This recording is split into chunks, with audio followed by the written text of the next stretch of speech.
Thank you for joining us today. With wellbeing at the forefront of all our minds, I'll be exploring the hidden impact of the pandemic on our wellbeing services. My name is Bethan Dacey and I work for MetLife. And alongside me, I have Clare Nowell from Health Assured, who is their Client Experience Manager.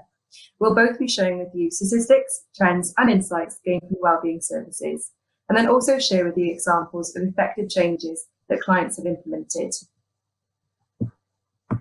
Okay, so Covid-19 has disrupted lives on a global scale, with all degrees and variations of wellness is something that's had to be assessed by us all, as employees, as employers, and also us as people. So as a trained mental health first aider, I've been taught the skills to recognise the warning signs, which allows me to better understand people when they're communicating and have the confidence to approach someone who may be experiencing mental ill health issues or problems, whilst all the time keeping myself safe. So typically, these conversations happen in the office, but like most companies, MetLife have had to think quick on its feet with providing home technology and training. But the powerful message of available support has continued, with making people aware that they can still reach out to mental health first aiders, it's just now virtually. So at MetLife, as part of our group income protection policy, we offer clients and their employees access to a wellbeing hub. So one half is an online portal, which contains webinars, articles, budgeting tools, and lots more, including a new app. And the second half is a support telephone line, which we all know as an EAP, which stands for Employee Assistance Programme.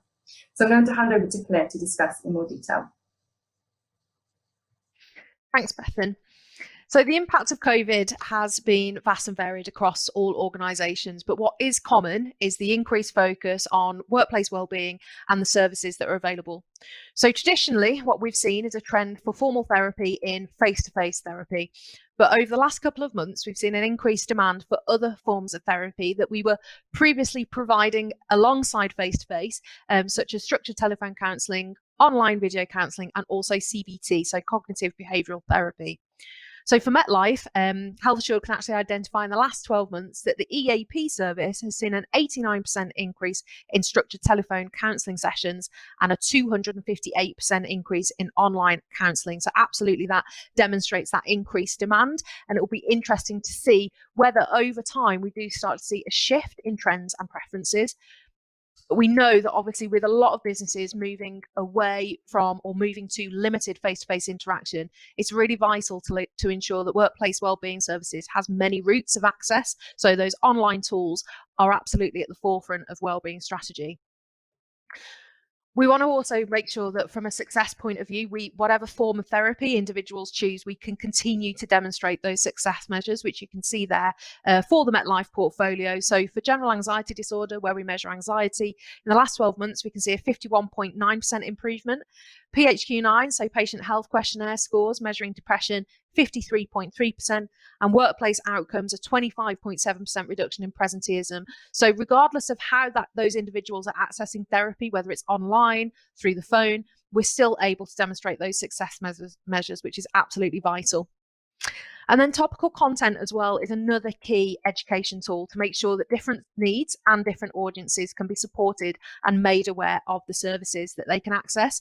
So it's really important to look at a range of different mediums, so whether it's webinars, blogs, newsletters, and just to ensure that we continue to provide the COVID-19 content, but also other content as well that might be appropriate. So Black, Asian and minority ethnic networks, for example, SME focused content, and also return to work, which we'll be looking at later.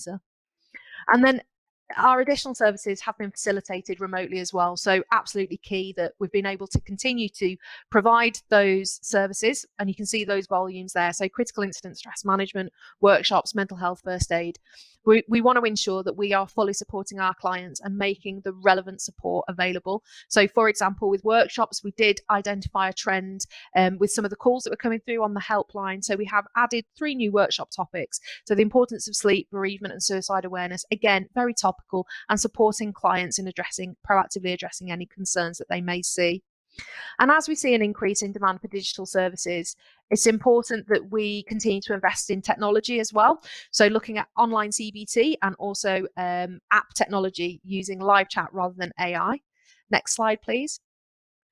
So SilverCloud is our online CBT platform, which allows users to have access to self-led programs that might use a variety of different tools like quizzes, audio guides and online journals. Next slide, please. And then with the app, with any wellbeing app, engagement is absolutely key. So we want to ensure that we embed interactive tools as well as making it an engaging platform to use. So for example, personalization is a feature as well as a live chat function. So accessibility through the app platform. Next slide, please. So the key trend for us really has been embedding wellbeing at all levels and really encouraging individuals to embrace their own wellbeing. What has been interesting is the increase in legal calls, where we've actually seen an increase in our benchmark from 18% to 20% quarter on quarter.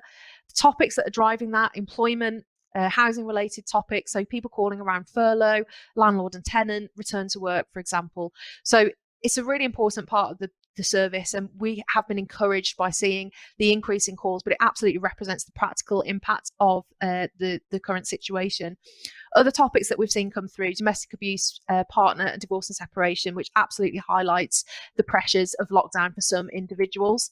So the management information is a really great tool for clients to use to help shape communication and look at any concerns that might be evident in the organisation.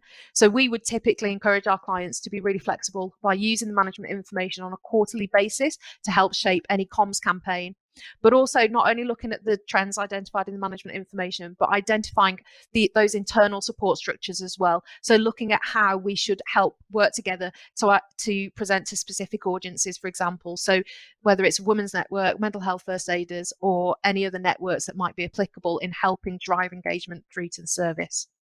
Back to Bethan. Thanks so much, Claire. Some really interesting things there.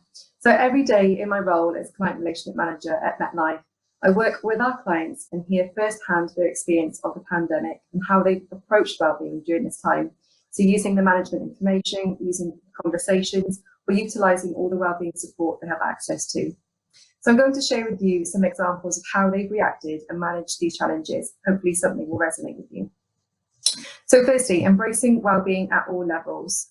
So if employees feel safe and able to share challenges around mental health, employees will be able to identify the risks and devise strategies to better manage these issues. So businesses need to learn how to start these conversations and reduce the stigma around mental ill health. So we find it all too easy to say when we stubbed our toe, right through to sharing if we're off work due to a medical procedure. And yet we're still so far from talking easily about feeling in a funk or just not present on any given day. So HR professionals can help employees feel supported by role modelling. So the ability to share how they are feeling will discourage staff from feeling ashamed or stressed, because problems do not need to remain secret. And it's safe to say even HR is still humans with the same daily stresses and jugglings of life. So if a senior member of management, a CEO, HR professional, or someone highly valued in your organisation, if they're willing and able to record and share their experience, specifically around COVID-19, or possibly when their health was personally impacted, this will generate healthy conversations and demonstrate that your company understands, listens, and then also really cares by normalising such issues and problems. So at one of my client companies, a male CFO recorded and shared his experience of depression and how multifaceted his issues were. So unbeknown to his employer, he was going through a divorce and also unfortunately had a gambling addiction. So after seeking help with his mental health, finances and addiction issues, he wanted to share his experience with his employer, which, as we can all agree, is really brave. The recording of his story was posted within the white-collar organisation he worked at and almost immediately helped break down the stigma around men having to keep it together. So the organisation saw a positive rise in calls made to their EAP almost immediately, and that was also from both genders. So when we analysed the data, we could see the positive impact from one person sharing their experience that really helped others relate and effectively just start talking. So secondly, I want to share with you the importance of financial well-being. So the havoc wreaked by the pandemic on our economy has naturally led to an increase in concern about personal finances, especially of those who've been on furloughed or family members who've been on furloughed or possibly even lost their jobs. So as shown in the data from Health Assured, this has had a big effect on people. It's really important to address financial well-being as it manifests itself physically and can have a big impact on employees' health. So using the earlier example where one person had experienced multiple issues which affected their emotional, financial and physical well-being, worrying about money has the potential to affect our physical health, with stress and sleepless nights leading to problems ranging from a short temper and a high risk of accidents right through to serious medical conditions such as heart disease and diabetes. So one way employees can help to alleviate some concern is by highlighting the financial support available to employees, alongside practical advice on sleep or promoting tools that give helpful information on managing daily budgets and health savings.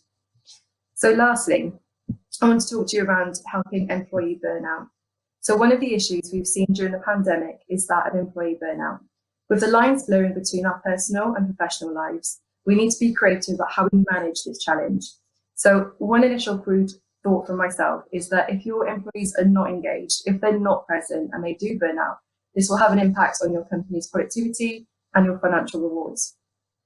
So we know that work-related stress or depression and anxiety are the most commonly reported causes of workplace ill health in the UK, with an alarming almost 13 million workdays lost as a result. So excessive workload is cited as the main cause of stress, depression or anxiety in 44% of these cases. So being aware of changes in employees' productivity is really vital. So please just take note of how that individual interacts or shows signs of disengagement. Even eye contact can still be made via a webinar. So people can hide behind a computer and be unseen really easily. So the typical calling in sick stats may reduce for your company, but the reality can be far different as people are effectively hidden. So being able to have those open conversations with your employees about their concerns on any health and wellbeing topic can really help these anxieties. So alongside this, once you've analysed your business continuity requirements, you can begin to empower your employees again and give them the ability to make choices with their work-life balance. So one really effective way to do this is through how they utilise their annual leave. So by either selling, buying or rolling over to the next year. This simple solution can give employees a sense of autonomy and will have given them a little bit more control during a time when this has been lacking for all of us during the pandemic. So one of my clients has revamped its traditional paid time off policy by permitting 2 days a year of unquestioned leave. So you may have heard this as being called duvet days or mental health days. And since implementing what they refer to as comfort days, their sickness rate has dramatically reduced and morale has increased hugely. And another client has implemented an early finish on a Friday, which I think we can all agree would be amazing. So they will keep this adaptation post-COVID, as the positive effect on the workforce has been really well received and has had no impact on business costs. So I'm going to hand back over to Claire, who will talk specifically around how to manage return to work anxieties. Thanks, Bethan. So as restrictions are being lifted and organisations are encouraged to have a return to work, we must recognise that for some individuals, this is going to be a really daunting thought after so many months of uncertainty.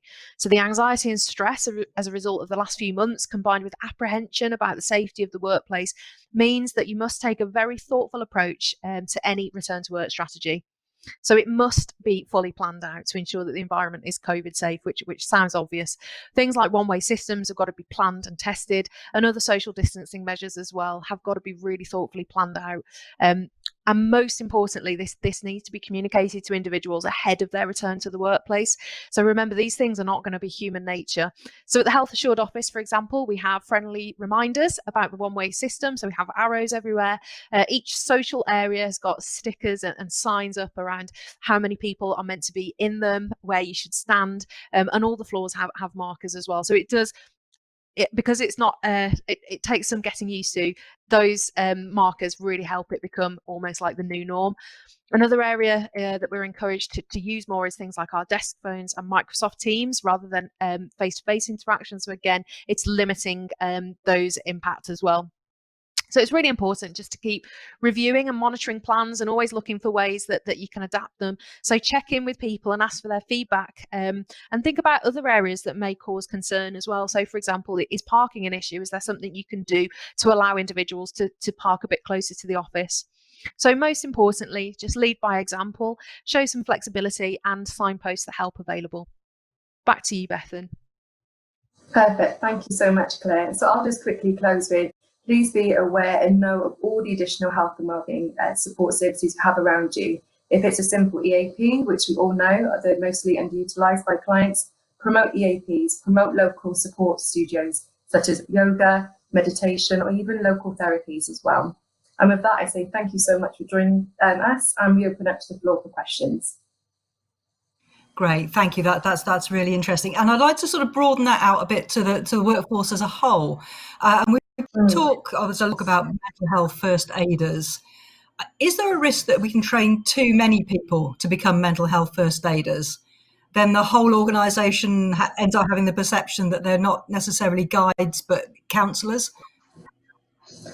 Yes, absolutely. So I've got first-hand experience of that with one client that I work with, where it was great. They had the resources and the money to kind of roll out a lot of training, but then it then encountered that people were offering kind of ill advice or the wrong support. So maybe stagger the training and think, right, who would be a relevant person to have that level of training? If it works well, then roll it out to further individuals. So maybe choose, say, somebody on your D&I committee or a wellness committee, and then possibly roll that out to employees on a voluntary basis if it works. It can be best when we look at the data that not always HR are on those courses, so maybe one or two people from HR. If you have people from the ground that are trained up, and that can really empower the workforce. But once again, it always goes back to safeguarding and ensuring the right people are trained and the right number of people have that training with them.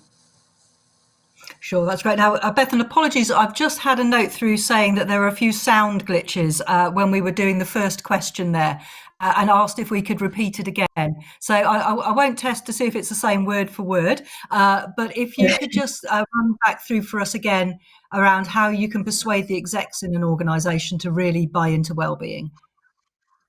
Yeah, definitely. So I think it's a great question. Initially, I would say demonstrate the importance of what you're doing and why. So the how, what, where, and when, and really get the execs to buy in. And some executives or CFOs, they might think it's really relevant to see the value, so the return on investment. So if that is in the form of money, you can demonstrate it, saying we're losing days, we're losing people, the productivity, and we're not getting that financial reward. Or you can demonstrate it in people's morale, and your sick days are not going to be lost. I can see that we're really close on time, so I'll just finish that off of just demonstrate the purpose and the reasons why, and get that buy-in from the top. And I think on the previous question I mentioned about making some sort of training being mandatory, if you use that in the way to make it mandatory in the form of X amount of hours or days need to be completed as opposed to mandatory training, you might get more of a buy-in from executives. Well, that's perfect. Thank you very, very much indeed, Bethan, and also for running us through that again. So many thanks to both Bethan and Claire today. And if we didn't get to your question, apologies for that. But don't forget that you can also request a call back with MetLife, or visit the live video room, or pop over to the exhibition booth to talk there. So many thanks again. We've got another great speaker session coming up next, so please head back to my itinerary and see what's next on the list for you. Thank you.